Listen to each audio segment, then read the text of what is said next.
Good evening and welcome to the regular meeting of the Worcester City Council scheduled for this Monday, June 17th. It's after 7:30 p.m. Next meeting will be Monday, July 1st, 2019. Mr. Scovelli, as acting clerk of council, would you please call the roll?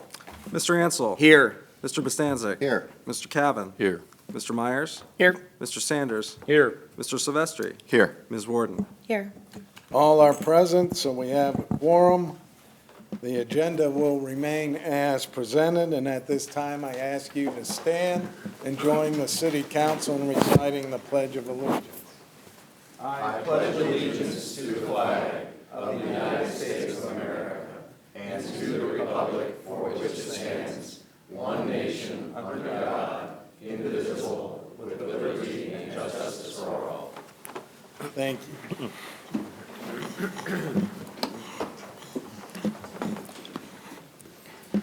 Okay, seeking a motion to approve the minutes of the June 3rd, 2019 council meeting. So moved. Motion by Ms. Warden. Is there a second? Second. Second by Mr. Ansel. All in favor, please say aye. Aye. Those opposed, say nay. The minutes of June 3rd, 2019 are approved. Mr. Mayor, welcome, and looking forward to having you speak tonight. It was a lovely soiree up there at the refurbished Freelander Chalet. Thank you so much, Mr. Beitendijk, and I appreciate all council members trying to make it up to see the refurbished chalet, as you say, Mr. Beitendijk. It truly is a gem for our city, and it's back to where we can put it back into useful purpose, and we're thrilled to have that happen. I think we'll start seeing rentals coming in now on the place, and we still even have some more tweaks that we might do down the way, not at this point in time, but maybe have the outside of the facility complement the inside now with some things that people would like in a rental situation. So, well, thank you again for making it up to the chalet, and I do want to highlight the people that really made that happen, our PPM, our Public Property Maintenance Division, and also our Rec Division. Were two of the drivers behind the creation that's there.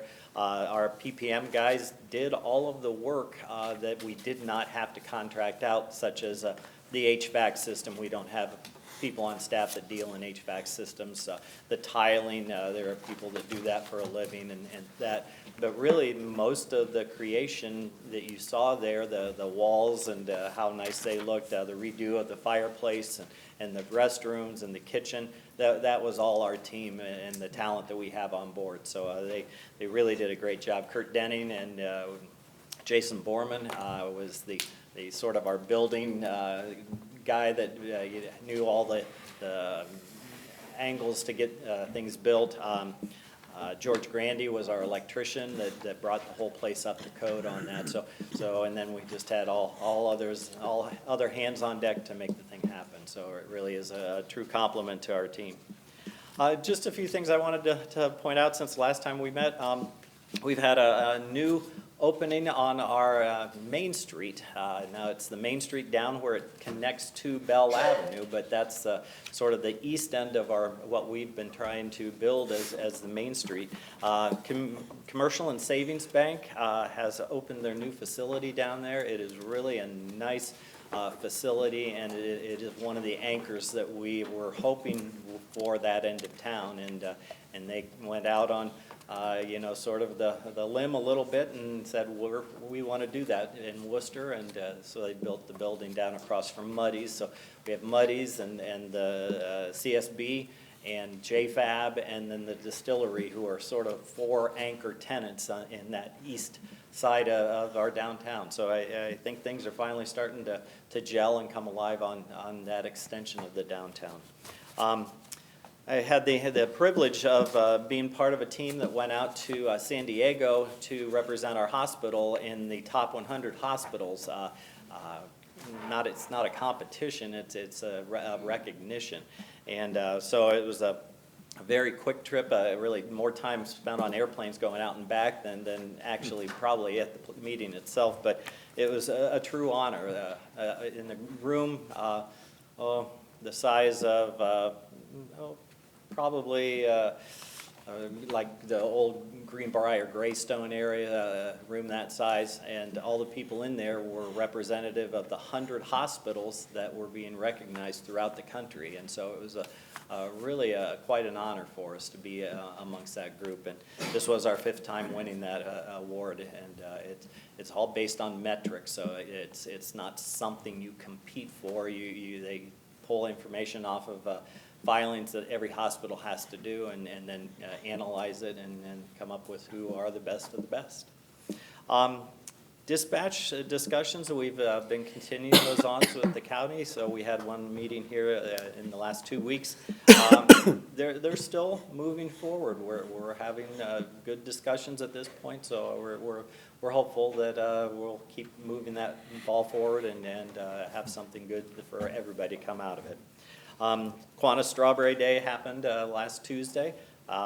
That's been in our community for, I think it's probably close to 35 to 40 years now that's been going on. And I was down at Christmas Run Park, and the Kiwanis Club, as well as Rotary and our other service clubs, have been such a great contributors to our community. So it's one of the ways that these clubs are able to contribute things back to Worcester.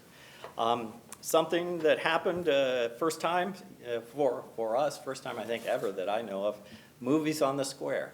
It happened Friday night of last week. It was Main Street really was the lead organization on that. I know we had some sponsors that helped pay for the cost of putting that on, but I know Joel was helpful in getting the lights turned off so people could see the movie down there. So it took a little wrangling to make that happen, but we had, I think, 200 to 300 people down on the square on a Friday night, and they showed us a Spider-Man cartoon. It was a kid-friendly movie, and I think it's something that we'll probably see more of as time goes on. I thought it was a great thing for Worcester. It made it a good hometown feel to it. So the Freelander Chalet, as we've already talked about, but I also want to say welcome back to the Ohio Light Opera. That is something that happens in the Freelander Theater, and brings a lot of people into our town, and a lot of businesses thrive on the support from the Ohio Light Opera and the patrons that come here. So they had their first performance this past weekend, and they're here and through into, well, mid-August, I think. So if you have a chance, please patronize that group. So, and that's everything I have for you tonight. Oh, one caveat, if you see me slip out, my apologies. I have a daughter who's in labor right now, and we are watching the 2 other grandchildren, and my wife is going to smile very large when I show up and help her take care of them. So if you see me sneak out, my apologies, but you have the support of the team here that if there are any questions. So that's everything. Thank you, Mr. Mayor. There are no petitions this evening. Communications from the public.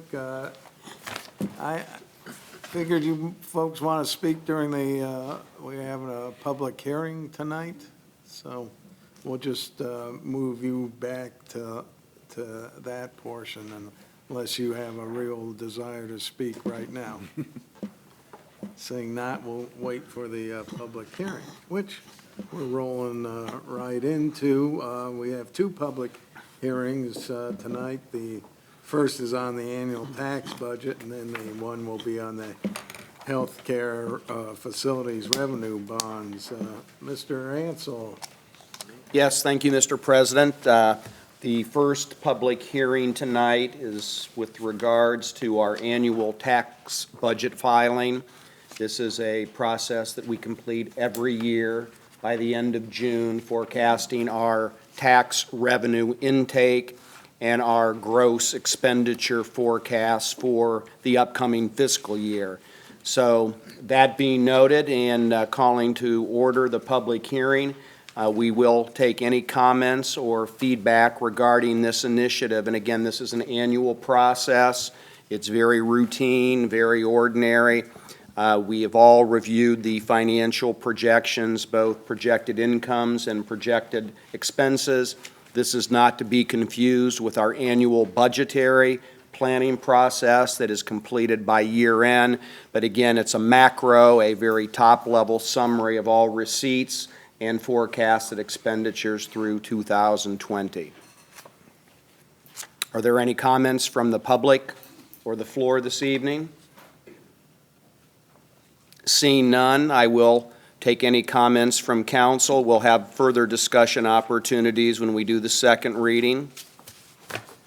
Seeing none, I will call the public hearing to close the annual tax budget review process. Okay, we will, considering the annual tax budget public hearing as being held. Thank you, Mr. Ansel. Good. Following that, we have a public hearing that I will call to order, and it is regarding the healthcare facilities revenue bonds, which this evening is on its second reading, and there is a slight amendment being made to that, and we can review that during our disclosure with council, but it's ordinance 2019-13. It's for the Westview Manor refinancing or financing of their proposed expansion. We had good dialogue at last council session, and we will certainly open the floor up for additional comments this evening as we tonight will deliberate, and I am going to call for a vote this evening after the public hearing to get this moved one way or the other, and I'll talk more about that when I make the review of the proposed ordinance. So with that, I will open the floor to public comments. Please state your name and address and what your role or relationship is within the organization, Westview Healthy Living. So thank you. And with that, we'll start with Kip. Yes. My name is Kip Wallers. I am from Ice Miller in Columbus, Ohio. We are acting as bond counsel on this transaction.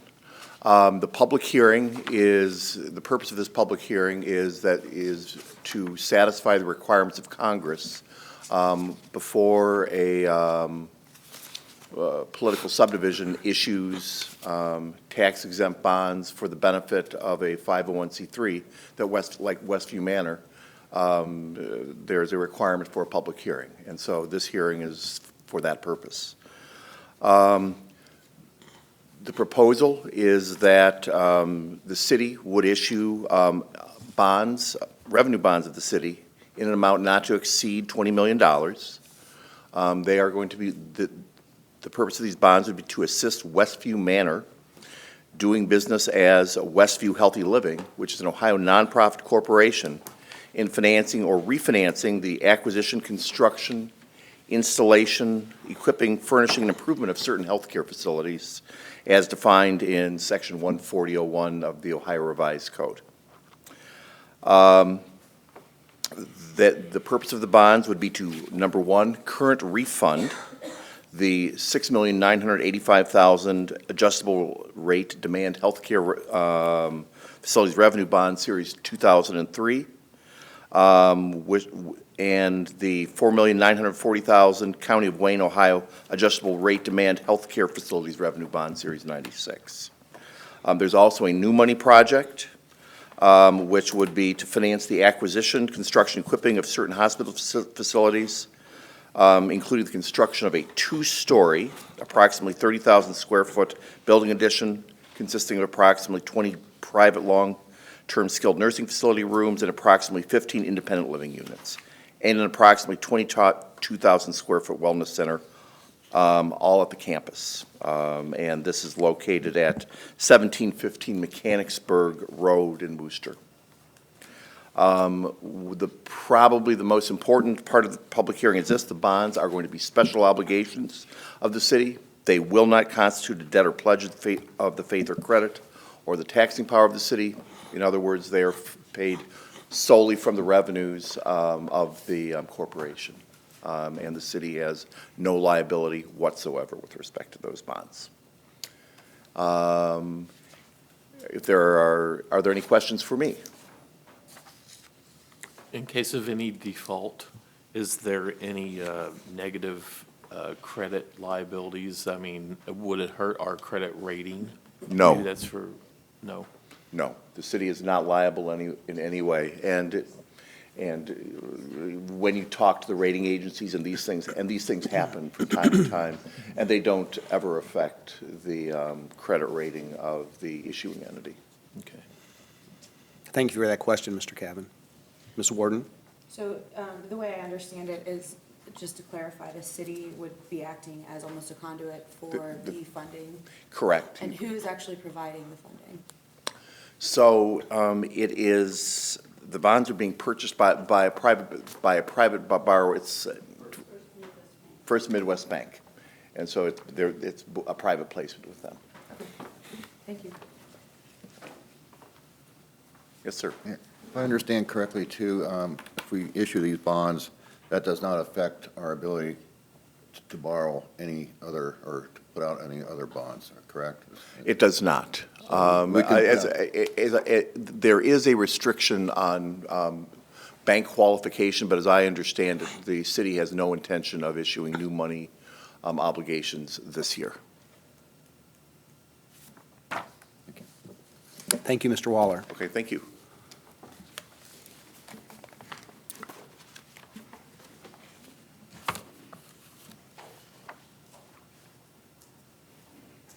There's the room you can reserve in 30 years. Thank you. My name's Margot Braille, and I'm the counsel for Westview Manor. And I'm pleased that this evening, there's Westview Manor. I'm really delighted if our board members would raise their hands. We have an average, I've told you that our average resident age is 94. That's not quite as what our board members are, but our average board volunteer participation is 20 to 25 years. Mr. Battershell has been on the board for over 40. Mr. Hostetler has been on the board for 30, and Mr. Fleming has been on the board for 35. Dr. Pooler is a newbie, relatively new. Mr. Force has been on the board for 20-some years and has been as our long-term board chair. They have all served as volunteers for us. Tammy Cruz is here. She is one of our superstar social service outreach people, and Doug Sauer, our assistant administrator. And so what I wanted to explain in a little bit more detail is that while these bonds are entitled as hospital bonds, that is the language which is used in the Ohio statute, and it is to apply to essentially hospitals, which includes, for this limited purpose, a definition of long-term care facilities, nursing facilities. And in the language of the ordinance, some of which was changed, it was changed to clarify that this is not a competition with our wonderful hospital. In fact, the referrals for services for Westview Manor come from the hospital, and we serve as an adjunct to it. The reason that the bonds have to come through the city as a conduit is because Congress deemed that it was a worthy idea for investors to be encouraged to invest in hospital projects or nursing home projects by charitable organizations that do not generate profit for investors. But they wanted to encourage it in a way to understand that investors with a lot of money would really rather do something like a condominium building or a commercial building or something of that sort. Therefore, they came up with the idea of these tax-free bonds. But they required that there be a local municipality, whether in this instance either the city or the county, that would essentially issue and approve the bonds. Now, my theory is that they were a little concerned that it might be the Margot Braille building of tomorrow, that would look great on paper, and I'd take the money and run, and there would never be a building. And so they're relying on the fact that a local municipality will have input and oversight, as our city does, as our community does, to look and see that this is in fact a real project, and that it is something that will happen. And therefore, the issuance of the tax-free portion of these bonds makes sense as a governmental entity. So, like in many other instances, you are doing the federal government's work for them, and I'm sure they're appreciative. Just tonight, I'm sure they're sitting up there saying, Steve Mnuchin is saying, thank you guys for doing this. In terms of the oversight, I do want to show you a little bit. These have been the sketches as approved by our planning, our initial planning work here. And we will show, I'll come up a little closer. This is an extension of the actual nursing home. And again, we are not having new beds. We're replacing a wing that was torn down because it was no longer applicable. It was too small, too cramped, double room occupancy, with single room occupancy for people. And then on the second story will be independent living apartments. Again, bear in mind that we're looking at a very, our population is 94 years old, so we're looking at people who would like to be in the central building where they can walk down to the elevator and then get downstairs for meals and so forth. And then the wellness center is going to be here, and it will be a facility which will serve the population of the home by having places where families can entertain their family members. We have no place now that is large enough for the whole community of the Westview Manor people to meet. They have no large room for staff meetings and so forth. There will be meeting rooms. We hope there will be accessibility for the public to use them.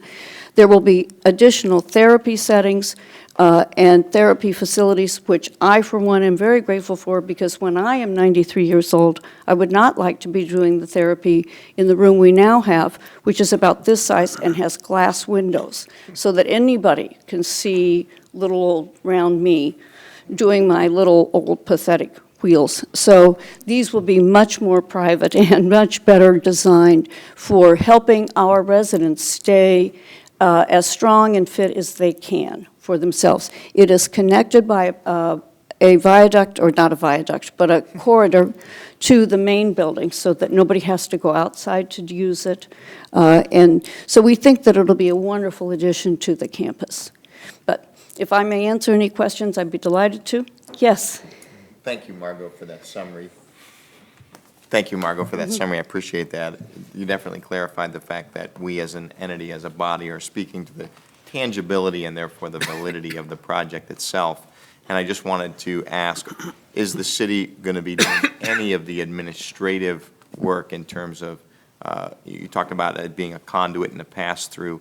Is there any administrative work for the team in terms of collecting of funds or No. anything at all? Okay. No. No. There should be no cost whatsoever to So the when you city use the incurred term with this. conduit, it's in theory only, and it's only speaking to the validity of the project. That is correct. It is speaking to the validity of the project. Thank you very much. And as I pointed out, I hope it will be a project that is an enhancement to our offerings for the community and support to our hospital, and it will generate 30 to 40 new jobs. As do I, thank you. Anybody else? You might want to show those pictures. of the Oh, members of sorry. the Yes. I'm If backwards. you don't mind. Yes. Ms. Braille, thank you for Yes. your Thank you. overview and project update, and we're fortunate to have 50-plus years of community service provided by the Westview Manor, and the track record of success is certainly very reassuring, and it looks to be a marvelous upgrade in terms of facilities and care offering for those residents that reside there. So, any other public comments? Yes, please, sir.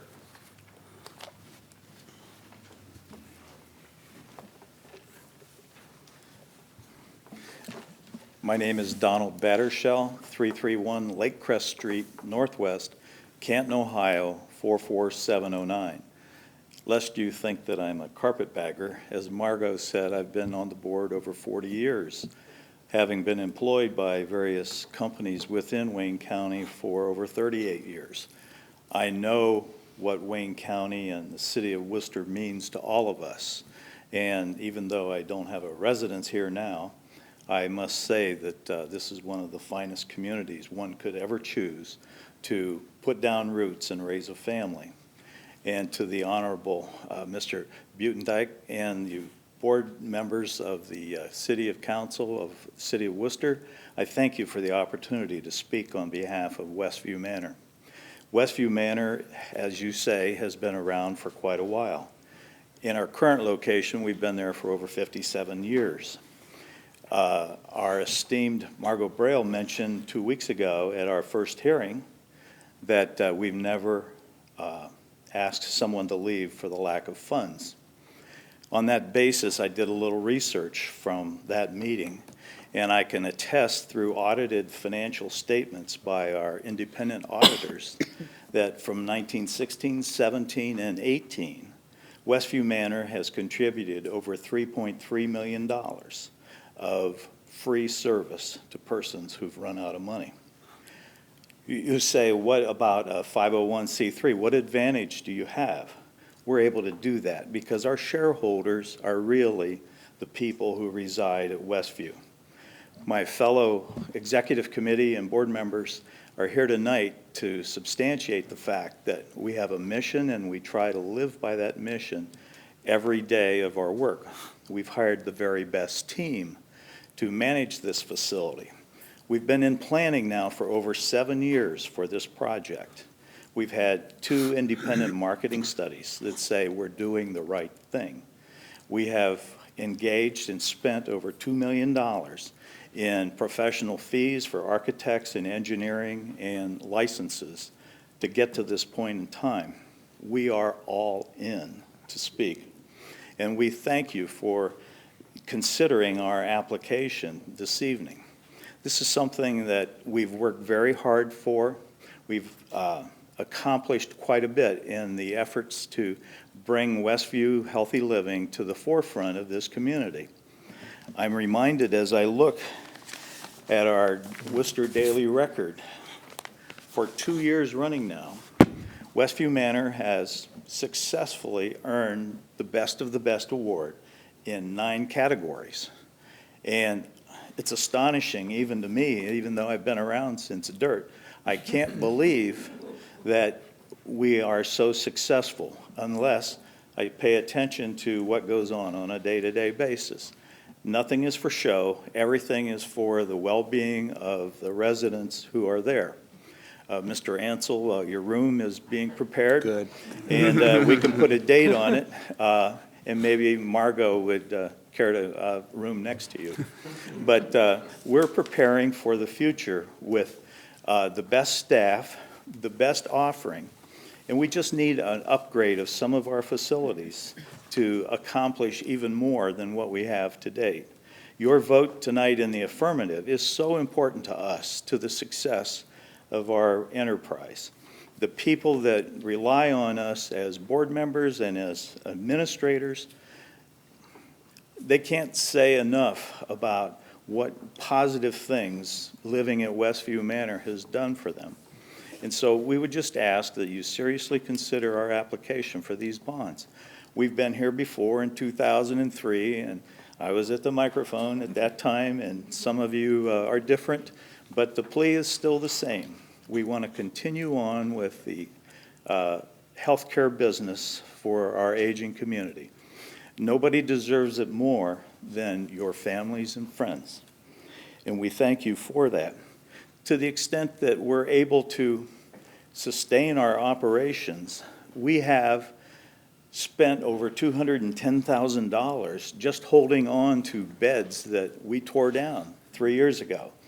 We got rid of the building that they were housed in because it no longer fit the purposes of our services. These buildings that we're proposing that will be built will certainly take us into the next 30 or 40 years because of the type of construction, the type of service that we can provide there. And it will open the door for persons who are physically challenged, mentally challenged. This is an area where we intend to expand our mission, and we think that having these additional square footages in both of these buildings will allow us and our campus to acquire the technology that's necessary and the space with which to operate. So tonight, I would just say that on behalf of my suppliers, I've got at least 4 and probably 6 Worcester suppliers waiting for me to cut a check, waiting for a purchase order to commence activities.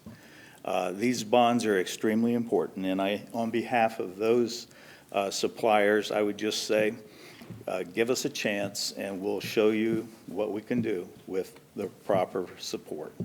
Thank you this evening, and I'll take any questions that you might have. Yes? Go ahead. Thanks. You mentioned you have several Worcester suppliers Yes. that you're already planning to work with. Will the construction be conducted by a Worcester or a local company? No, it will No. be conducted by Simonson Construction out of Okay. Ashland. Still relatively Yeah. local, though, Yes, yeah. yeah, Okay. it's our goal, and I have reviewed all the engineering submittals, and you'll be surprised how much is coming out of the Wayne County area and near Ashland area. It was astonishing to me that we were able to find that many suppliers and contractors to do Good. this work. So I'm encouraged, and I'm That's excited great. for Wayne County. Yeah, me too. Thank you. Yes. Hi, Scott Myers. I look forward to the addition. It happens to be in my ward, so thank you for all the work you guys have done, been a great citizen of our community. I did get a call from a resident wanting to know, when is this going to happen? You know, things like it got started, then it stopped. And I didn't have a very good answer. My only comment is you might want to have a community reach out to some of the neighbors that kind of are wondering what's going on. So I don't know if that's something you guys might want to consider. Yeah, I'm currently involved in a Simonson project actually in Ashland. They did our downtown square, didn't Yes. they? And they did the Yes. playground at Cornerstone, so they're a fine firm and they'll do a good job for you, I'm sure. Well, that kind of led us to them. Initially, we weren't even considering them. But when we saw what was going on downtown, you got a quality job. Yep. And that's the kind of experience we've had with them to date. I fully expect that we're going to have an edifice that will please everybody. If you're familiar with our campus at all, it will take on a dramatic new appearance with these two new buildings. We're cozied right up to the golf course. Our wellness center is intended purposely to make it look like it's part of the golf course, even though it's not. But we'll be welcoming anybody who wants to have a barbecue over there or something. We certainly have great intentions for the meeting spaces that are available in this building. But I think that if you consider the potential that we have, we don't know how far we can go with it. We have great ideas. We have great plans. We have great contractors ready to pitch in and get this thing going. I will answer your question, when do we start? Assuming we are funded through the bond process, we intend to close our loan on July 11, and July 12, you'll see dirt flying. So if that works, we certainly would encourage everyone to come to a second groundbreaking, if you like. We started one back in October, and we went as far as we could at that time, and then we stopped. But like I say, we're in over $2 million to date, and it's climbing. So if you would, please give us your support. Any other questions? Mr. Battershell, thank Yes. you very much for the overview of your due diligence and, more importantly, your vision regarding this long-term investment to our community. So thank you very much for that, and you certainly have done your homework and seem fully prepared to move on with this important initiative. I believe we are, and I couldn't be more proud of the people that I work with. They're typical Wayne County good folks. And we appreciate them being Thank here you. tonight. That Thank speaks you. volumes. Yes, thank you for coming. Thank you. Any other comments from the floor? Going once, going twice. We'll conclude this portion of the public hearing regarding the healthcare facility revenue bonds. Thank you. Thank you, council, for good questions. Okay, the public hearing has been had for the healthcare facilities revenue bonds. That brings us to unfinished business. First will be a second reading of ordinance number 2019-10. They'll be presented by Mr. Sanders and what our esteemed law director, Mr. Scavelli. Please read the title. An ordinance establishing the salary of city council members and president for the terms beginning on or after January 1st, 2020. Mr. Sanders, the floor is yours, sir. Thank you, Mr. President.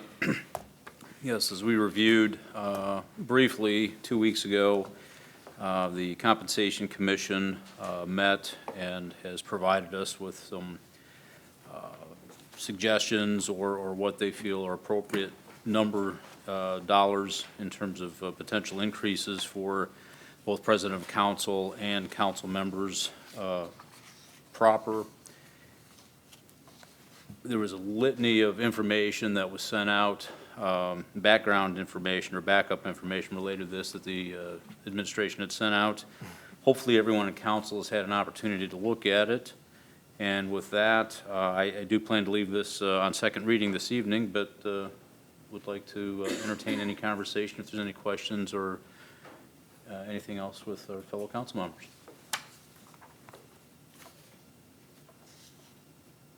If not, we'll say it's had its second reading. All right. As you said, second reading. Thank you, Mr. Sanders. That brings us to ordinance number 2019-11. It'll be Mr. Sanders again. But again, I look to you, Mr. Scavelli, if you would please read the title. An ordinance establishing the salary of the office of the mayor for the term beginning on or after January 1st, 2020. Mr. Sanders, the floor is yours. Again, thank you, Mr. President. Yes, this is the salary increases for the mayor position.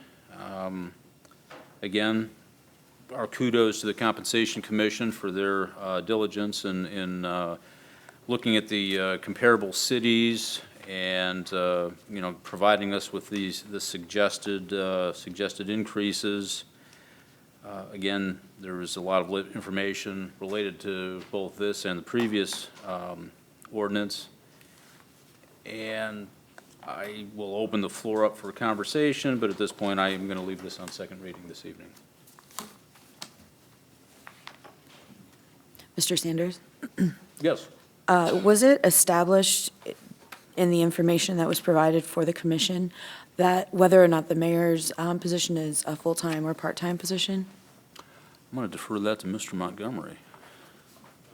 They did not, that's not part of their job to designate whether an elected position is full-time. No, but I mean, was that information provided to them, to the commission? If you're asking, did they ask how many hours, would the mayor usually put in, we did reference how many our current mayor does put in, which is well in excess of full-time, but we also emphasized that there's nothing in the law, and really any elected official, whether it's local, state, or federal, that designates full-time or part-time. So that's entirely to the individual. I seem to recall reading in our charter at some point, and this might have been a previous version of our charter that stated that the term of mayor, or that the position of mayor was a part-time mayor. That's why I was, Yeah, it actually says it's a ceremonial position. It doesn't state whether it's full or part-time. okay, so I guess that's why I was, Things in addition to having responsibility oversight of all of the operations of the city as well. yeah, I just didn't know if there was a clarification in there stating that one way or the other. John can speak to this too. Yeah, so essentially what Joel is saying is correct, is that there is no elected official in the state of Ohio that is considered full-time or part-time. And where what it was mentioned about ceremonial duties for the mayor, that's just one of the duties listed for the mayor, is to be the ceremonial head for the city. So that's one of the duties listed. He's also in charge of all of us and all the other operations of the city. So it's kind of a difficult discussion. So what we did basically is we said, look, this is how our mayor works. And then also we said, this is what the charter says. And then we compared it to similar cities and cities that were a little different. And that's basically how they came up with it. So, I will say, sorry, I didn't have that on. In the beginning of the packet of information, there was a frequently asked questions. And so that was our attempt to answer that question. So we did address that there, and we basically referenced the charter. And just for clarification, one of the pieces of information you got was a fairly extensive spreadsheet on comparisons to other communities. And we did ask the question on that survey whether they considered, it part-time, full-time, but that wasn't a legal question. That was, how it was just to try to get a frame of reference when you looked at Sure. the salaries they had versus how much time that their particular, mayor put into the position. So when you see that, when it said full-time, part-time, that was a relative term simply because you can see some obviously big differences in salaries in some of those communities for Right. mayors. And that was why we asked that question, because maybe it was truly a very, very, a much more limited, maybe time commitment in some of those communities than what it is here in Worcester. So would it be safe to assume, I know it never is, but would it be safe to assume that the mayors that were provided on, or the salaries that were provided on the comparison charts were based on mayors who split their responsibilities with the city manager, such as our government allows? Well, we had some of that in that spreadsheet as well. So we asked those questions, do you have a city manager, a director of administration, or other directors? And so we listed those, and it's different depending on. Right, In almost cities, there is some form of city manager, safety service director, or multiple ones there. So there is those other functions and duties. Yeah. Don't most of the city managers report to you, Joel? The managers in our city? Yeah. Yes, on a daily basis for daily operations, yeah. So day-to-day, the director of administration manages the city full-time. But That's the what mayor your job oversees is. the Correct, Director of Administration. as defined in the charter. Correct. Right, and the organizational chart that you provided, they all reported to you. And I report to. I'll actually go ahead and read the The, description of the mayor for everyone. The mayor shall exercise supervision and control over all the administrative departments of the city. She or he shall be the chief conservator of the peace within the city and shall see that all laws, ordinances, and resolutions are faithfully obeyed and enforced. She or he shall be the ceremonial head of the city. He or she shall have the power to appoint, promote, transfer, reduce, or remove any officer, employee, or appointee of the city in a manner consistent with the provisions of this charter, to initiate departmental reorganization in accordance with Section 4.07, to exercise those judicial powers granted to the mayors under the general laws of Ohio, and to perform other powers and duties granted by ordinance or resolution. That's the comparison we're looking for, because as an example, the city of Ashland, which was one of the comparison cities, does not have a director of finance that makes in excess of six figures. They do have a safety services director, but not to the level of responsibility or reporting authority that you have, Mr. Montgomery. And in fact, the mayor's job responsibilities under Section 27, under powers and duties of the city of Ashland, the mayor shall be the chief executive officer of the city. I'd say that's somewhat different from the ceremonial head, because they do not have a director of administration that manages day-to-day operations, that is what we have. So they don't have the expense of both the chief executive officer of the city and a director of administration. Ashland doesn't, but many, if not most of the other comparables did have a safety service director or a city manager or something. Is your job equal to a safety services director? Because that's not my I understanding. can't speak to that because I don't know exactly how those other cities are organized. They're all organized a little bit differently, so. A lot of service directors operate in a similar way to the way that Joel does. So a lot of cities, I will tell you that a lot of city organizations work where you have, a lot of times you have a mayor, you'll have a director of administration, and then you also have a service director, all splitting similar roles to what Joel and the mayor split here. So in that case, what you have, like Talmadge is where I came from before here. And in that case, you had a mayor who was there 40 hours a week. You had a director of administration who was here 40 hours a week. And you had a service director who was there 40 hours a week. All of them were amongst the highest paid, if not the three highest paid people within the city. And they all split the jobs that our mayor and our director of administration split among two people. So what does a service director do? In most cities, a service director does what Joel does. So they will oversee the street department, or in our case, PPM. They will oversee the rec department. They will oversee pretty much everything that Joel does. And they just call it a service director. A lot of times, the director of administration is also full-time and paid amongst the highest in the city. And that director of administration is really the chief advisor to the mayor. A lot of times, they will handle things like union negotiations, which is also something that Joel would be involved in, and basically act as assistant to the mayor. And then you have a mayor who also is there full-time, just like our mayor is. And they also are handling the duties, and they're the person who oversees everyone, right? And they're basically the executive over the executives. And that's a similar structure to what we have here. Now, like I said, any one of those individuals, if they're an elected official, they could stay home every day of the week if they chose to. And just like any other elected official. There's no requirements for how much an elected official comes to work. Oh, no, au contraire, 40 days for some of the county officials. Yes, but I guess what I'm saying is that for the most part, with elected officials in the state of Ohio, it's kind of up to you. Now, obviously, you're not going to have electors liking that very much. But that's the best description I can give you about how other cities work, at least the ones that I've been part of. And Stowe is similar in a way.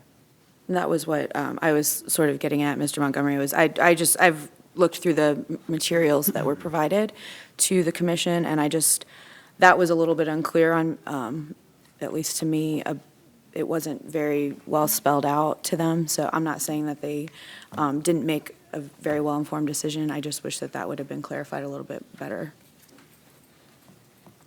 I think a clue as to whether or not the mayor would be considered full-time or not. I think in the last charter, that doesn't say in there that the mayor is entitled to health insurance, and, Well, the mayor currently No. is entitled to health insurance. yeah, but I think, wasn't it put in the charters at some point? No. No, it's not in the charter. It's an ordinance. It's an ordinance? It's based on Okay. ordinance number 1991. Okay. I don't recall the number. But I have it. okay, very good. Yeah, which kind of, this ordinance, as stated, does kind of lead to the answer to the question, to my mind. And this was enacted in December of 1991. And my point being that is in 1990, all full-time employees of the city of Worcester had hospitalization and health insurance. This ordinance states, Section 2, the mayor shall receive health and hospitalization insurance coverage to the same extent as provided all other full-time city employees, and any other cost increases beginning January of 1988. If the mayor had been considered full-time at this time, this wouldn't have been necessary. He would have already had health insurance. So this was obviously passed because in that time, the mayor wasn't considered full-time, but they wanted him to have the benefit of participating in the health care plan. If I could step in from a point of statutory construction there. When you, as an attorney, wrote all other, what that means is that he is considered the same as, generally. For the You wouldn't- purposes of health insurance and Well, you- hospitalization. But which is see, what when you this is say referenced. all other full-time employees, that was written that way because they were considering him a full-time employee at that point. They wouldn't have written it that way otherwise, from a statutory construction viewpoint. The other side of it is that you have, in that situation, you have to make that differentiation because he's an elected official. So the employees themselves would have just obviously been covered under health insurance if they were full-time employees. That would not have been the case for an elected official, which is why that designation would have needed to be made at that time. I had a question for Joel or for Mr. Montgomery. Maybe I missed it in the litany of information, but most of the other communities that we use as comparisons in that are, their income tax base is in excess of ours. Is greater than our current income tax. Some of them are, Avon Lake's 1.5, Finley is 1, Medina is 1.25. And Finley has a major petroleum company in town, so at this point, yeah, they don't need to be above 1. Wadsworth 1.4, we're 1.5, and there's some over. Okay, so it's not as, okay, Yeah. I missed it.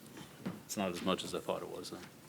Did we do a comparison of cities that have a director of administration such as yourself that is a professional manager of the city and the compensation combined with the mayor? Again, I appreciate that our mayor does work full-time. I think he does an outstanding job, and I'm not saying he doesn't. The way I read the law, though, he's not a full-time person because he's not required to come in 40 hours a week. As Attorney Skibele pointed out, no elected officials are required a certain number of hours. My concern isn't that he's not working hard. I believe he does every day get up and do his best to support our city, and I'm appreciative of that. My concern is that in comparable cities of our size, the supervisory overhead having a director of administration at the compensation level that we have for yourself, Mr. Montgomery, and then adding in additional increases to the mayor, getting that oversight of over $200,000 in compensation, not including benefits, is that comparable to cities like Ashland, Medina, Stowe, Barberton?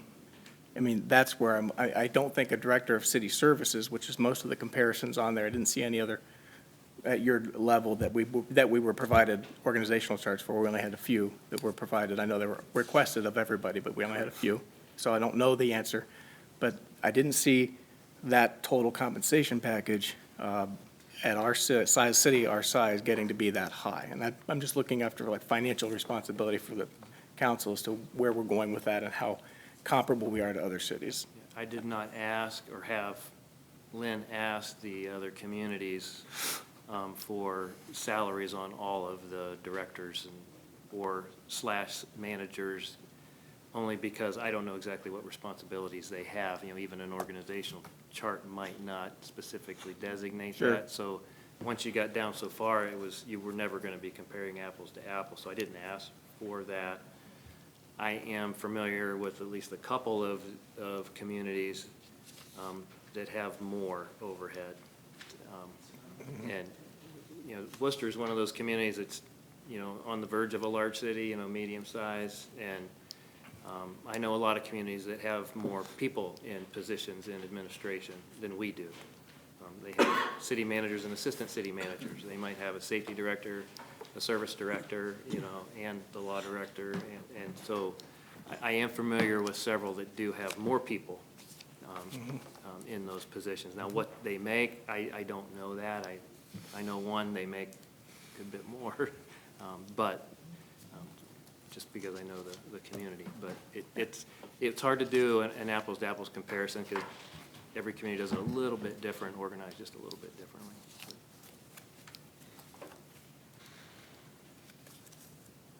Well, I believe we've had a vigorous conversation. We'll say that we've leave this on second reading and move on. Okay, we will consider resolution number 2019-11 as having its second reading. Turning to resolution number 2019-34. This will be presented by Mr. Ansel. Would you please, Mr. Scavelli, read the title? Yes.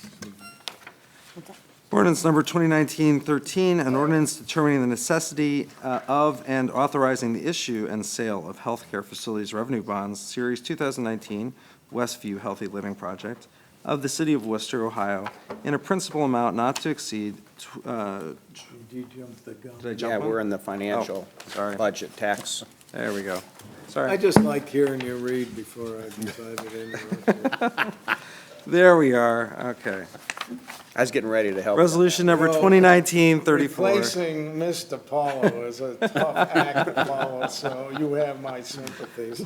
A resolution providing for the annual tax budget for the fiscal year beginning January 1st, 2020. Mr. Ansel, the floor is yours. Thank you, Mr. President. As we've discussed, this is part of the Ohio Revised Code, Section 5705.28, where we are required to project our annual tax budget for the upcoming fiscal year, that being 2020. So we have had 2 readings. We've had our public hearing. And I will also note, in my 15 years of doing this, Mr. Doherty is remarkably accurate with his fiscal projections, both on anticipated revenues as well as expenditures for the upcoming year. So that being noted, I would hope that we take this this resolution this evening and move it along so we can get it in ahead of the July 20th deadline. We've had 2+ weeks to review the numbers. They look spot on. I have high confidence level that the projections will be plus or minus 5% in the upcoming year. And again, this is a macro overview. We get into the real details in the fourth quarter of 2019.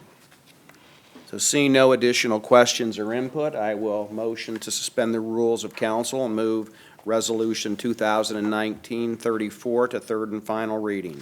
Mr. Ansel moved to suspend the rules. I'll Second by Mr. Bostancic. Would you please call the roll on the suspension of the rules? I will. Mr. Myers? Yes. Mr. Sanders? Yes. Mr. Silvestri? Oh, He stepped away for a moment. Ms. Warden? Yes. Mr. Ansel? Yes. Mr. Cavan? Yes. Mr. Costanza? Yes. All right, the rules are suspended. Do you have another motion? Motion to adopt, Mr. President. Motion to adopt by Mr. Ansel. Is there a second? Second. Second by Mr. Sanders. Any further discussion? Questions? This is pretty routine in terms that it's an estimate of what we're going to spend for 2020, and the heavy lifting comes when we do the appropriations, and we don't get into that until early September on, so. Seeing no other discussion, would you please call the roll on the motion to adopt? Mr. Myers? Yes. Mr. Sanders? Yes. Mr. Silvestri? Yes. Ms. Warden? Yes. Mr. Ansel? Yes. Mr. Cavan? Yes. Mr. Costanza? Yes. Resolution number 2019-34 passes. So you have more than a month to get it down to Miss Underwood, so. Thank you. All right. There was just a vote to suspend the rules. That brings us to the ordinance number 2019-13, if you would, please, and it's presented by Mr. Ansel. If you would, please, Mr. Scavelli, read the title. Ordinance number 2019-13, an ordinance determining the necessity of and authorizing the issuance and sale of healthcare facilities revenue bonds, Series 2019 Westview Healthy Living Project of the City of Worcester, Ohio, in a principal amount not to exceed, let's see, is it $20 million?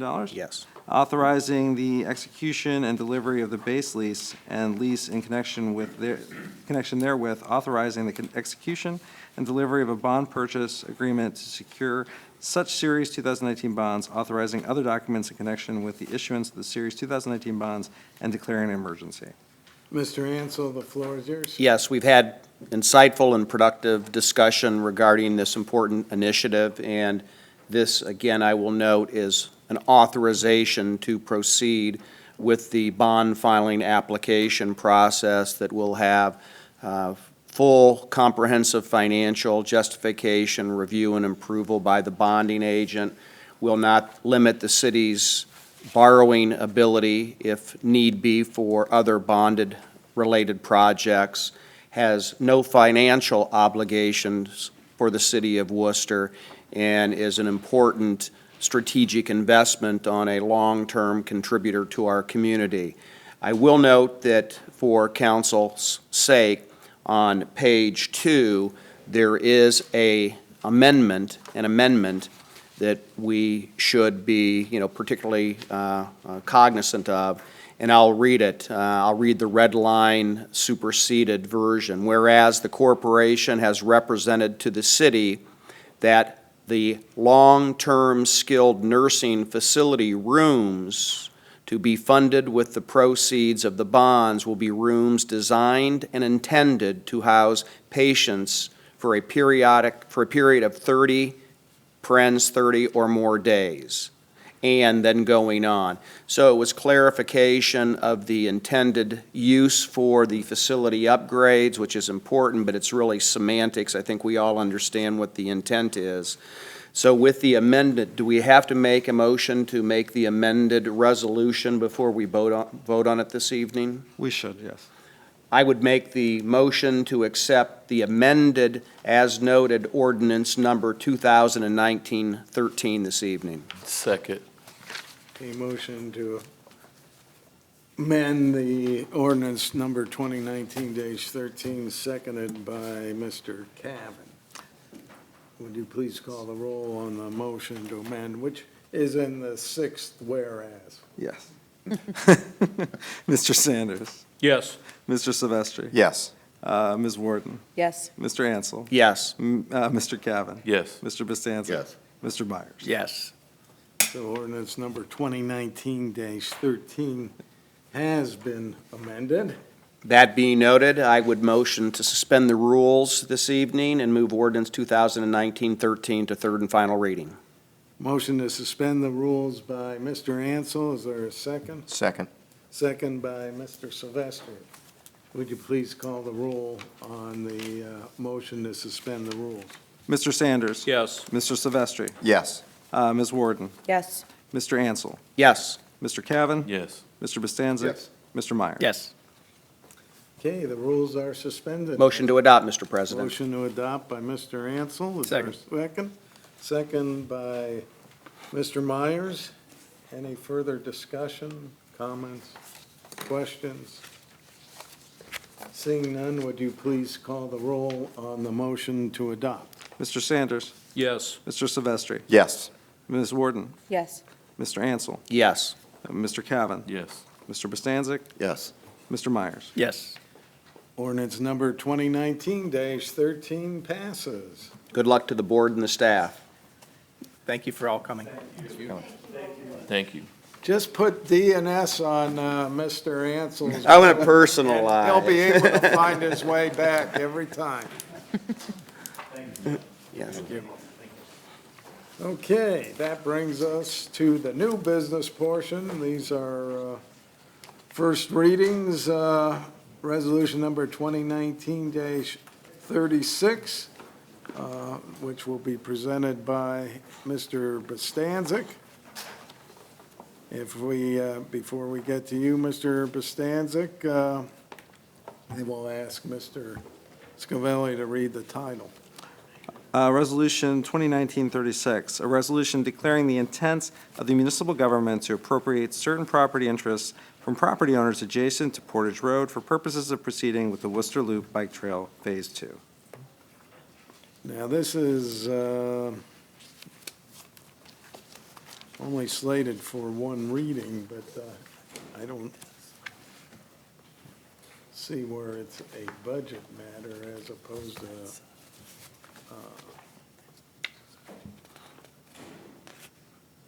getting right-of-way acquisitions. We can just cross that out and put first reading, second reading. third Yeah. reading. So, based on my meager knowledge of ordinances here, we'll treat this as three readings if you want We are to going to treat it as suspend the three readings. rules. Okay.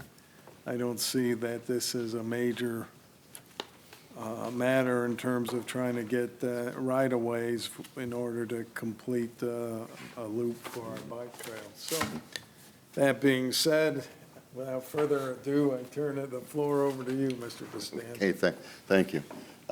This resolution is a request to authorize the acquisition of 4 properties on Portage Road between Melrose Drive and State Route 585. This request is to begin the filing procedures for these 4 unsigned properties. What we have here is the extension of the bike path between Melrose and State Route 585. I think there are a total of 28 properties that we were negotiating the right-of-way for the bike path, and there are, at this time, 4 unsigned properties. The city has not been able to come to an agreement yet as to the price. What we need to do now, what the city would like to do now is to begin the filing procedures on these properties, because we are in a time constraint with ODOT for the certificates of the right-of-way for these properties. And if we don't complete them by the end of August, there's a possibility we could lose the funding for this project. Am I correct on that, Roger? Correct. Okay. So that's what this is request for, is to begin the filing procedures for these properties so that we can begin the project. Now, if we pass this tonight, the property owners will have 30 days to negotiate with the city on a price. And if we cannot, if any properties if any owners cannot come to an agreement with the city, then the matter will go before a judge who will then rule on what the proper amount of compensation for the right-of-ways for the bike path would be. So that's what. Basically, it's an eminent domain issue here. And they have not been able to sign these properties, and they can't agree to it at some point, they'll go to a judge. But we need to begin the filing procedures now so we can stay within the time limit of ODOT. These are on the south side of Correct, yes. Portage. Yeah. And it looks like they're all commercial properties They are. in that complex there, It's which, the old Kmart yeah, building, and then where the Dirty Olive restaurant is, property just to the east, just to the east of that, and then that little the rental place that's in the building by itself there. right. Yeah. So Those are the four. how wide is the right-of-way we're seeking? 7 feet. And what's a normal sidewalk? No, the bike path's 10 feet, Right, and we need the extra room to move it so it's not closer to the road. right, okay.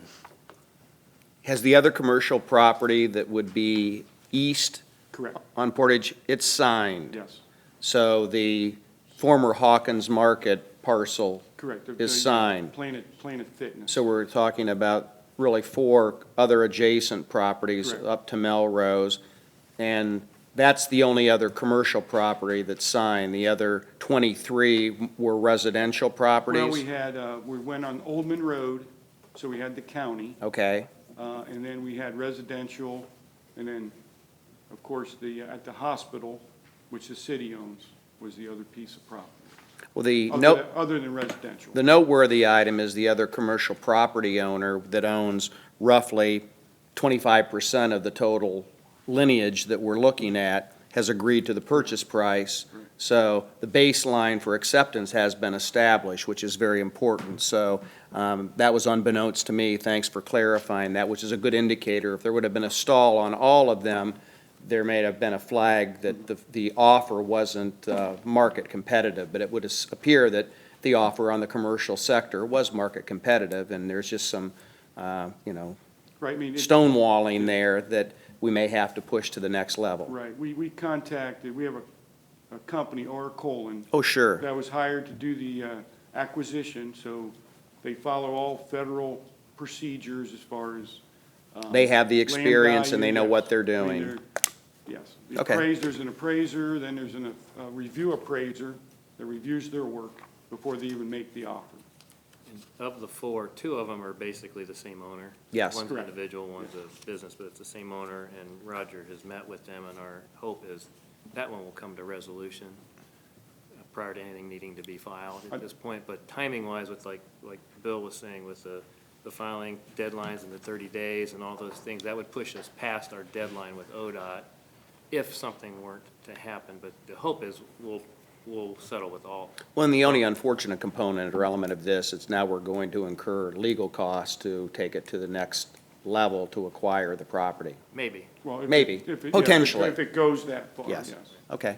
Have the property owners who've not yet agreed to the offer given you a counteroffer in any way? I mean, if they said, yeah, but we'll do it for $1 million. Yes, two of the people that own the Kmart, they have, we're 60,000 plus apart. Apart? And the property owner of 2 of the properties, he's given an offer and we're $22,000 apart. Is there an alternative route if we're unable to come to? Plans are done. The engineering plans are done. They're due to be submitted at the end of August also. We had a public meeting back in April of 18, I think. And these people, all 4 of these, well, 3 of these owners chose not to attend. So, but yeah, the plans are done. They're ready to submit to stay on schedule with ODOT. What's the proposed legal cost? I don't have that. I believe we'd probably handle it ourselves. So, I mean, it'd be So whatever, it'd be expensive. it's whatever our filing fees are and whatever else we need to do, but I don't think we'll be incurring fees from attorneys. This is really a simple process at this point in time because you have captive the other commercial property. You've set the baseline. I've been through eminent domain and have been always treated fairly with the firm that does the valuations, with the offer. Now you have precedent baseline established. This is a slam dunk. It's just a little bit difficult and awkward at this point in time, but they'll see the light. I mean, if we were, a reasonable distance apart, of course I would settle. But I think it's a little too far, and that's why I'm asking for permission. Have we tried having the mayor go out with his you know, we need this for the city. I mean, he's a big fan of the bike path, and so am I. I'm just not a huge fan of eminent domain. But has the mayor reached out directly to these individuals? And The mayor has not, no. We try to be really careful because this is federal money filtered through, and part of the reason we hire consultants that are ODOT qualified is so we make sure we're crossing all our Ts and dotting all our Is, so we don't jeopardize any of the money or get accused of doing anything, you know, twisting arms or anything like that. So we allow the consultant to be the lead most of the way through until we hit an impasse, and then in coordination with the consultant, that's when, you know, Roger will go out and meet with them, which he has done. Of course, he has to document all that and give it to the consultant. He can document it, make sure we're doing everything properly, legally. And we're fairly confident that most, if not all of them, will be able to settle. But timing-wise, we don't have that time. If we don't, this would, you approving this gives us that time to continue to negotiate that, because if we don't settle and we don't have the authorization to file, then we're gonna miss our deadline with ODOT. So our hope and our intent is to settle before we get there, but we're pushing up against our deadline. Is the 30 days something that you set, or is that a statutory thing? You have to The agree- whole you have to agree to it's this. actually the Uniform Relocation Act, you know, it defines all Yeah, those, yeah. all those processes we have to go through. So if we were to, sorry, David, if we were to, I hesitate to want to use eminent domain. I feel like that would be a really great way to lose a lot of the community support that we've had for the bike path thus far. So if we were to lose, you know, because of the timeline, if we were to lose out on the federal funding, is this something that we could potentially reapply for next year? Or is it just a Well, one and done sort of I think thing? it gives you a black eye with ODOT. So I think any future applications for funds would hurt that. Because they would, you know, you didn't, part of their point system is how do you handle the previous loans? And it's kind of built on that. We received $755,000 in grant money. That means somebody else.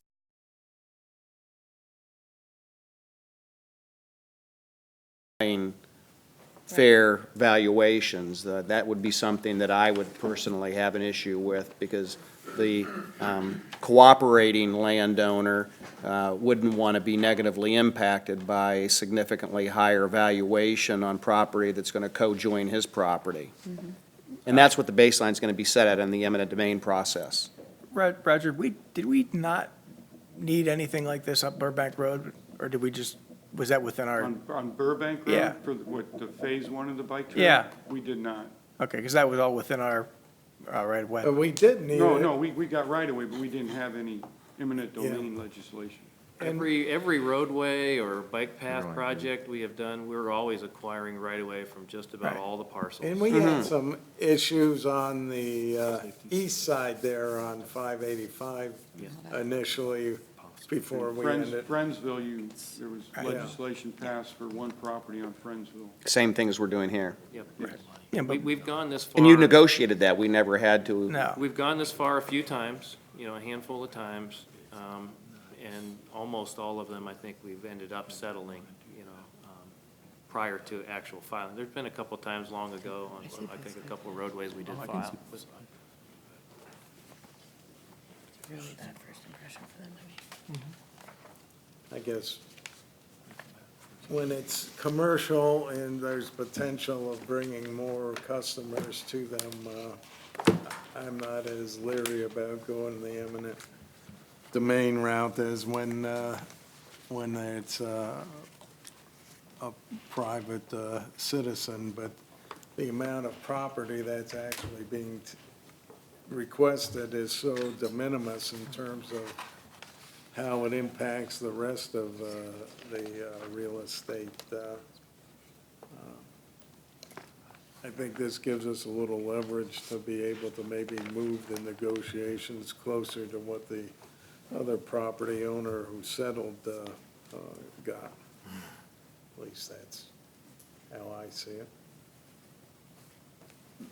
My only comment would be, I think, I'd like to, I'm not in huge favor of the eminent domain, but I understand this is more of a negotiating tactic, and I would be willing to support it. I'd like the commitment from the administration that we make every single effort possible up to and including maybe a visit from Mr. Montgomery, Andre, the mayor, whoever we might take to get a yes, because sometimes it has a lot to do with who asks.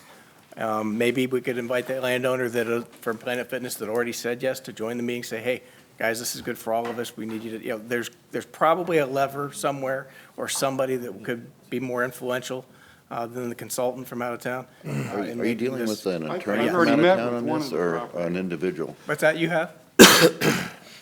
I've met with one of the property owner that owns two of the properties last Friday, and we're working.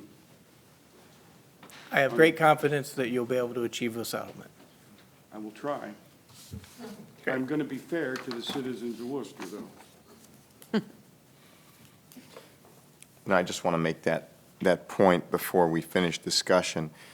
You know, we've seen a lot of these types of projects come forward, and hats off to Joel and the rest of the administration and the mayor for settling these things. But I think what specifically is driving this is the $755,000 worth of funding that we're getting and the timelines associated with that. If it weren't for those timelines, we could take as long as we needed to, and if it gets pushed off a year, so be it.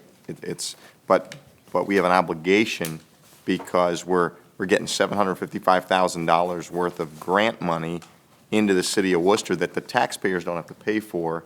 And as someone already mentioned, we have people that have agreed to this already.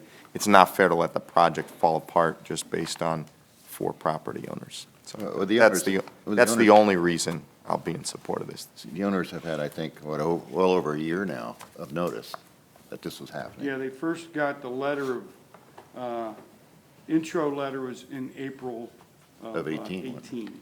Mhm. So it's not something that's come up Way to surprise recently. me. Well, I'm never a proponent of delaying the inevitable. No, you're not. Challenging you, Mr. Silvestri. Waiting a year gains nothing for anyone. No, I'm just saying, had these not been the circumstances, we would. I'd still push for it. Why delay?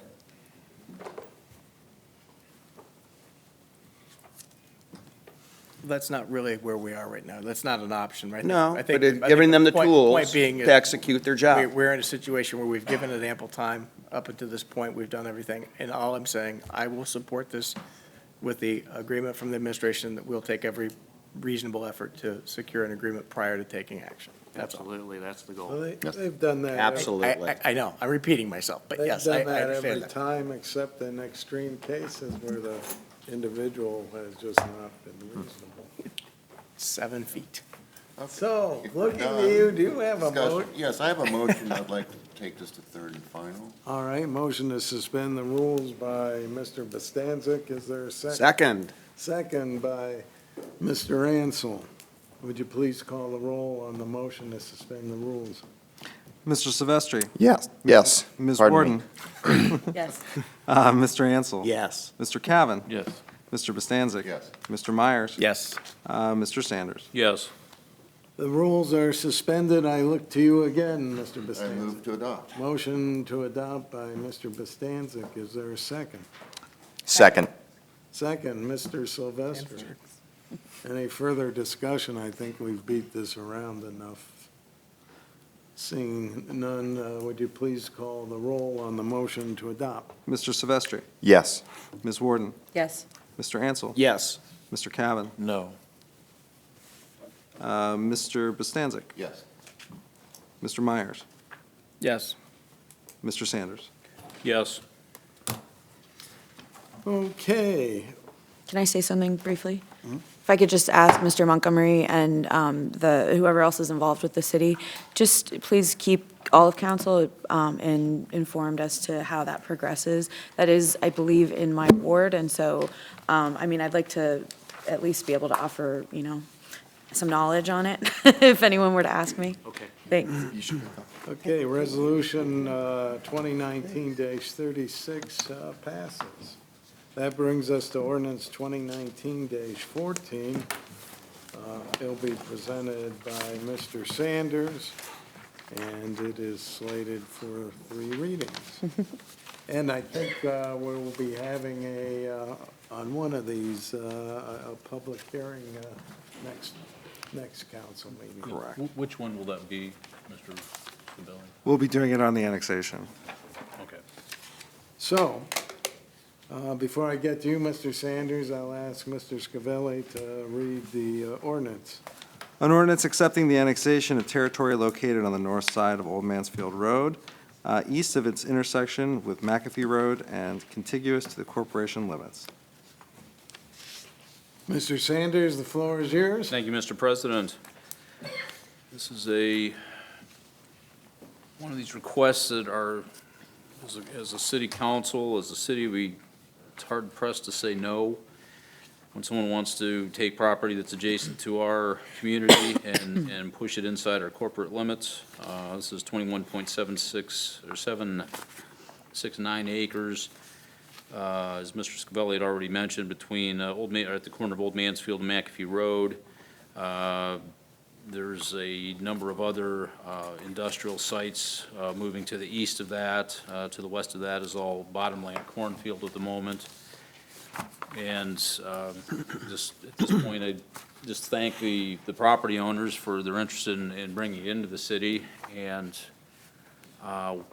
with that, due to the fact that we will be having a public meeting on this in 2 weeks, we'll leave this on first reading, but we'll open the floor for any conversation with And I'll point out that Mr. Anfang, who represents the property owner, who is also here, if you have any questions, you can direct them to Mr. Anfang and Gary Graham. Okay.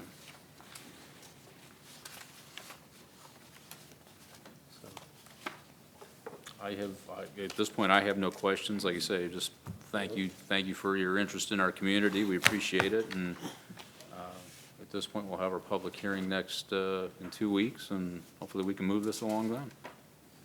Thank you for attending. All right, we will consider ordinance number 2019-14 as having its first reading. That brings us to ordinance number 2019-15. And this will again be presented by Mr. Sanders. It's slated for 3 readings. Before I get back to you, Mr. Sanders, I once again turn to Mr. Scavelli to read the title of the penultimate piece of legislation tonight. Good word. Ordinance number 2019-15, an ordinance to zone annex land as I-2, general industrial, for territory located on the north side of Old Mansfield Road, east of its intersection with McAfee Road and contiguous to the corporation limits pursuant to section 1107.04 of the Worcester Codified Ordinances. Mr. Sanders, the floor is yours. Thank you, Mr. President. Yes, when a piece of property is ultimately annexed into the city, there's a couple different options. One is that it would go to the lowest zoning level, or in the case of where the owner already has planned use for the property, they would just request the zoning change or the property to be zoned within the area that's appropriate. In this case would be general industrial, with the fact that there's a warehouse to the east, there's a manufacturing facility to the east, there's an open piece of property, and then there's additional manufacturing that continues on to the east. And then also across the street to the south on Old Mansfield Road. So it's the request for the I-2 zoning is appropriate. It falls within our zoning standards. It falls within our comprehensive plan. The only thing that prohibits us from doing anything about this evening is the fact that property's not in our city limits, and so therefore can't apply a zoning code or zoning to it until that point in time. So I'll open the floor for any conversation or questions with the fellow council, but if not, we'll leave this on first reading and we'll get back to it in 2 weeks.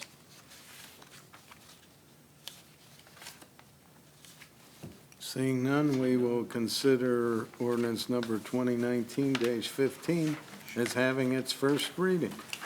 That brings us to the final piece of legislation tonight, Resolution number 2019-35, which will be presented by Mr. Silvestri, is amended. There's a couple of new language under section 1. So before we get to you, Mr. Silvestri, I will ask Mr. Scavelli to use his pipes one last time to read the title. Just practice for when you're on the boards of the theater. There you go. Very good. Amended resolution number 2019-35, a resolution authorizing the mayor to submit a critical infrastructure application to the State of Ohio Development Services Agency for a Small Cities Community Development Block Grant to accept such monies if awarded, to execute any necessary documents in connection therewith, and declaring an emergency. Mr. Silvestri, the floor is yours. I know that it is slated for 3 readings. Thank you, Mr. President. I appreciate it. Never fear, it is all good news this evening. The first piece of good news is that you've seen this before, not long ago. I believe it was last meeting. The second piece of good news is we did meet the deadline of June 14th to get our application submitted for the first funding round to apply for these dollars. And furthermore, the good news is we caught one mistake. So, or I should say, maybe we caught a mistake. And the mistake is, even though the rendering was correct, I didn't get my tape measure out and measure the area, but it said in the last piece of legislation that we passed before it was amended, it incorrectly specified that the water line was 5,256 feet long.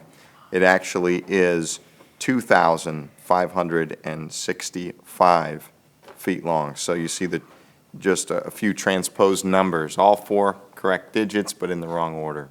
So, and also, we are going to also say that the size of the line may vary from 6 to primarily 8 inches, but we want to leave it open for the engineers and those involved in the project to make the changes needed to optimize the flow of the water. So we just decided it would be best to just take out the exact lineal feet of the water line so as not to pigeonhole ourselves and back ourselves into a corner, paint ourselves into a corner, as they say. So this amended resolution speaks of a replacement of a cast iron water line on Lincoln Street, constructed prior to 1969 with a history of 0.46 breaks per mile with a new water line, and we're not specifying the diameter size of the line either. So Mr. Millet is here to answer any questions. Like I said, the entity to which we applied for grant application does not require this change, but it is for our benefit and to stay compliance with what this body approves. So I'm just looking. Maybe when we get to Mr. Millet, all that said, is that That's a motion to suspend the rules, Mr. President. a motion to amend the? Yes, I'm sorry. Motion to amend the resolution 2019-30. Okay, there's a motion to amend the resolution number 2019-35. Is there a second? Second by Mr. Myers. Would you please call the roll on the motion to amend? Mr. Bostancic? Yes. Mr. Cavan? Yes. Mr. Myers? Yes. Mr. Sanders? Yes. Mr. Silvestri? Yes. Ms. Warden? Yes. Mr. Ansel? Yes. Okay, resolution number 2019-35 is amended. Now, Mr. Sylvester, you may proceed how you wish. I make a motion to suspend the rules, Mr. President. Okay, motion to suspend the rules by Mr. Sylvester. Is there a second? Second. Second by Ms. Warden. Would you please call the roll on the motion to suspend the rules? Mr. Bostancic? Yes. Mr. Cavan? Yes. Mr. Myers? Yes. Mr. Sanders? Yes. Mr. Silvestri? Yes. Ms. Warden? Yes. Mr. Ansel? Yes.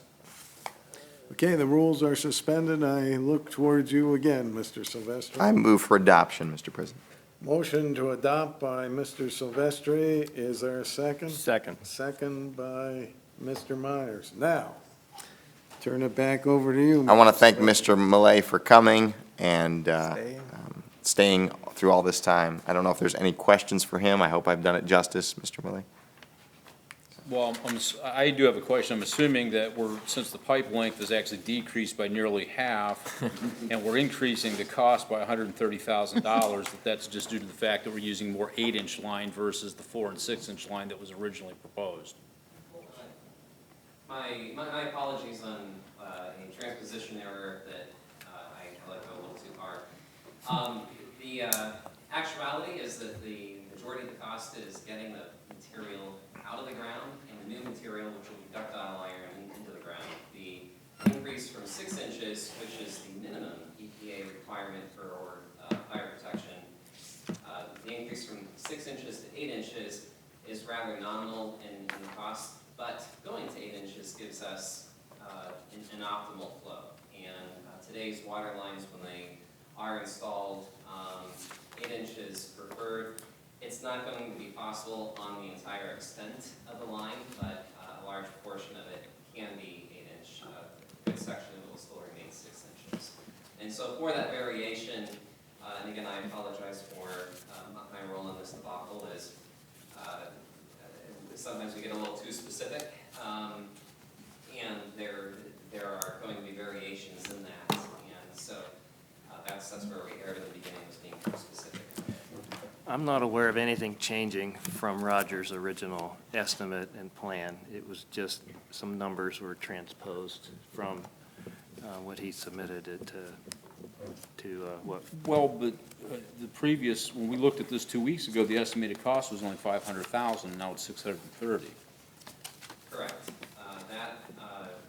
As we were working through the process, we refined the scope, tightened that, and so with coming back for this amendment, we updated the actual costs and provided the latest information we have on it. Where's the additional $130,000 going to come from then? That original quote. Because we already presented, or we already had submitted for the $500,000, correct? No, we submitted, at that point, we are submitting an application for a $300,000 grant. Okay. That grant, it very well could end up, and we've had experience where we've ended up much lower than our quotes. We set up a $500,000 project. That was a preliminary estimate. The grants will be proportional, but it will be proportional to the final scoped engineered estimate, which is the $630,000. Thank you. That includes a $30,000 contingency. Is there as an added. Thank you. Any other questions? I see that Mr. Kobelarsek bailed on you, and you had to handle all these technical questions yourself, so do you have a part-time job in the engineering department now? He used to work for an engineering firm. Okay. Any other questions? Mr. Millay, if this passes this evening, when are we projected to begin construction? We are reliant on funding through ODSA for this, and traditionally, we have heard back from the agency toward the beginning of autumn each year on these types of grants. Sometimes as late as coming into November, but ideally, September we'll know sometime. And at that point, then we can make plans to move forward with construction for 2020. The ability for us to move forward without the funding is not very feasible at this time. It would be a better course of action in the meantime to continue to do emergency repairs and patchwork until we would be able to amass sufficient funds. This was an opportunity, though, to tackle an issue that we've been monitoring with these funds as they were available, and basically it would allow us to move forward on this a few years earlier than we would have otherwise. Okay, thank you. Anything further? Seeing none, would you please call the roll on the motion to adopt? Mr. Bostancic? Yes. Mr. Cavan? Yes. Mr. Myers? Yes. Mr. Sanders? Yes. Mr. Silvestri? Yes. Ms. Warden? Yes. And Mr. Ansel? Yes. Okay, resolution number 2019-35 passes. This brings us to the miscellaneous portion. I'll give a shout out to Mr. Craig Weller, who filled in adequately for his wife Carrie in her absence. Thank you, Craig. All right, we'll start with Mr. Bostancic tonight. Just one thing. I was able to take the tour this afternoon, so a few other people here have had the new renovated Freelander Chalet, and I was really impressed with the job that they had done, and all the hard work and thought that went into everything, so I'd just like to give a shout out to the Parks and Rec Department for their good work. I really thought they did a good job. I thought it was very impressive, beautiful work in there.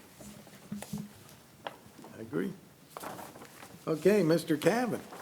Oh, I too toured the Freelander Chalet, and I was equally impressed.